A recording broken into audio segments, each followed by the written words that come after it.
My brothers and my sisters, at this point in time, we want to look at key days during Lent as we approach the end of the season. We already talked about Ash Wednesday, but let us re-examine it once again.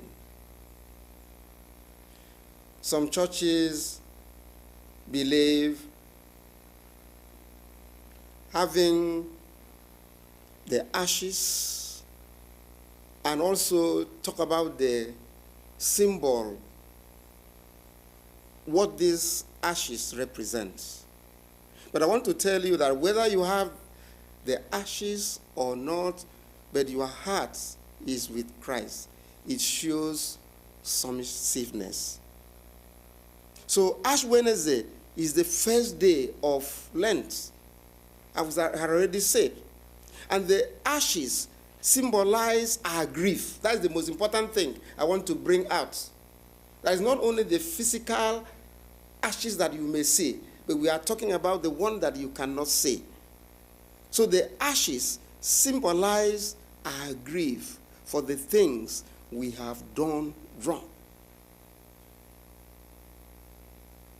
So my brothers and my sisters, let us reflect.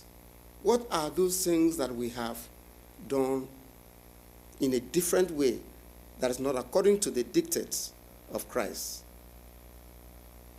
The resulting division of imperfect people with the perfect God.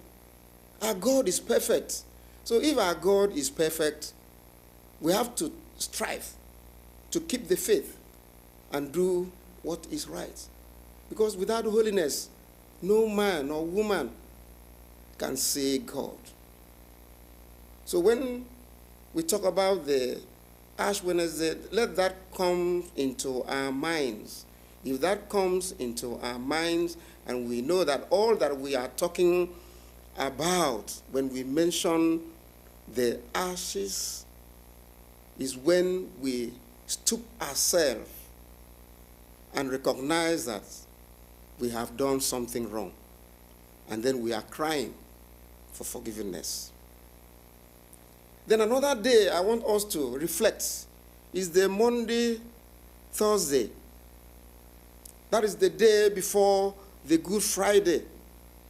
It commemorates the night before Jesus died, when he shared the Passover meal with his friends and followers. But I want to tell you, even at that point, Jesus realizes that somebody among them will betray him. So as we are here in this world, let us use the lesson that we can derive from Monday, Thursday, when we celebrate, to know how we celebrate. When we eat, to know how we eat. And when we jump up and down, to know our level as Christians, because Satan is there. And I believe at the end of all these lessons that we have, whosoever is Judas in a particular establishment, whether in government, whether at home, whosoever is a betrayer will know that it is not good to betray, and will retrace his or her footsteps, because it was not good with the Judas of the old, and it can never be good with anybody that may turn himself or herself to Judas. Then the day that we are going to look at again is Good Friday, which is the D-Day. Good Friday is the day Christians remember Jesus' death.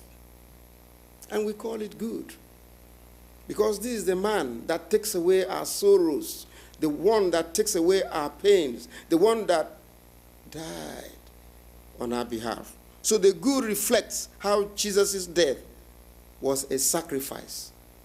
The death was a sacrifice for us.